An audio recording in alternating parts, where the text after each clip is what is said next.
Hello guys, അപ്പം നമ്മുടെ channel 200 subscribers ആയിട്ടുണ്ട്. അപ്പം അതിൻ്റെ 200 സബ്സ്ക്രൈബ് ചെയ്ത എല്ലാവർക്കും എൻ്റെ സന്തോഷവും സ്നേഹമൊക്കെ അറിയിച്ചുകൊള്ളുന്നു. ഒരുപാട് നന്ദി എന്നെ സപ്പോർട്ട് ചെയ്യുന്നത്. അപ്പോൾ ഈ 200 സബ് വലിയ കാര്യമാണോ എന്നൊക്കെ ചോദിക്കും. അത് വലിയ കാര്യമാണോ എന്ന് വെച്ചാൽ എന്നെ സംബന്ധിച്ചിടത്തോളം എനിക്ക് വലിയ കാര്യം തന്നെയാണ്.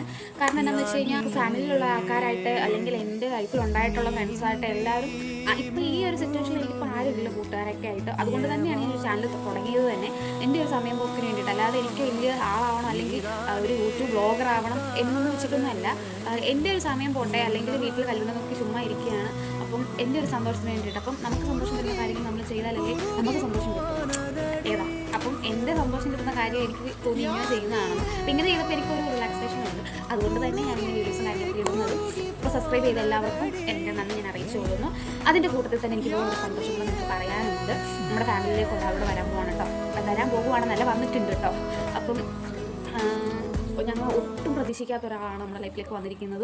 അപ്പോൾ ഞങ്ങളുടെ ലൈഫിൽ ഉടനെ ഒന്നും വേണ്ട എന്ന് ഞങ്ങൾ വിചാരിച്ചിരുന്നതാണ്. പക്ഷേ വളരെ അൺഎക്സ്പെക്റ്റഡ് നമുക്ക് കിട്ടിക്കഴിഞ്ഞാൽ നമ്മൾ എന്താ ചെയ്യുക? നമുക്ക് കൊണ്ട് കളയാനൊന്നും പറ്റത്തില്ലല്ലോ. അപ്പം നമുക്ക് കളയാനും തോന്നത്തില്ല. എനിക്ക് സത്യം പറഞ്ഞാൽ കളയാൻ തോന്നിയില്ല. അതുകൊണ്ട് തന്നെ ചേട്ടനാണെങ്കിലും അമ്മയ്ക്കാണെങ്കിലും അച്ഛനാണെങ്കിലും ആർക്കും കളയാൻ തോന്നിയില്ല. അപ്പോൾ ഞങ്ങൾ വിചാരിച്ചു ഞങ്ങളുടെ ഫാമിലിയിലേക്ക് തന്നെ ഞങ്ങൾക്ക് മുന്നോട്ട് കൊണ്ടുപോകാം എന്ന് വിചാരിച്ചു. അങ്ങനെ ഞങ്ങൾ ഉടനെ ഞങ്ങളുടെ ഫാമിലിയിലേക്ക് അപ്പം സംഭവം എന്താണെന്ന് ഞാൻ കാണിച്ചു തരാം. ഞങ്ങൾക്കൊക്കെ ഒരുപാട് ഇഷ്ടമായി. നിങ്ങൾക്ക് ഇഷ്ടമായെങ്കിൽ നിങ്ങൾ കമൻറ്റിൽ അറിയിക്കാം കേട്ടോ. ഞങ്ങൾക്ക് നേരത്തെ ഒരു പട്ടി ഉണ്ടായിരുന്നു കേട്ടോ. അപ്പോൾ അവൻ മരിച്ചിട്ട് ഇപ്പോൾ 2 മാസമായി. പിന്നെ ഉടനെ ഒന്നും ഒരു പട്ടീനെ വേണ്ട എന്ന് ഞങ്ങൾ ചിന്തിച്ചിരിക്കുകയായിരുന്നു. അപ്പോഴാണ് വളരെ അപ്രതീക്ഷിതമായിട്ട് ഞങ്ങൾക്ക് ഇവനെ കിട്ടിയത്. അപ്പോൾ പിന്നെ ഇവനെ കണ്ടപ്പം കുട്ടി കളയാനും തോന്നിയില്ല. നാടൻ പട്ടിയാണ്. നേരത്തെ ഞങ്ങളുള്ള ഒരു പുൽപ്പട്ടിയായിരുന്നു. അവൻ്റെ പേര് റോക്കി എന്നായിരുന്നു. അപ്പോൾ അവൻ്റെ പേര് തന്നെയാണ് ഇവനെയും വിളിക്കുന്നത്, റോക്കി എന്ന്. അപ്പോൾ ഞങ്ങളുടെ റോക്കി ഇഷ്ടപ്പെട്ട ഒന്ന് ലൈക്ക് ഷെയറും കമൻറ്റ് ചെയ്തേക്കണേ. Okay bye guys.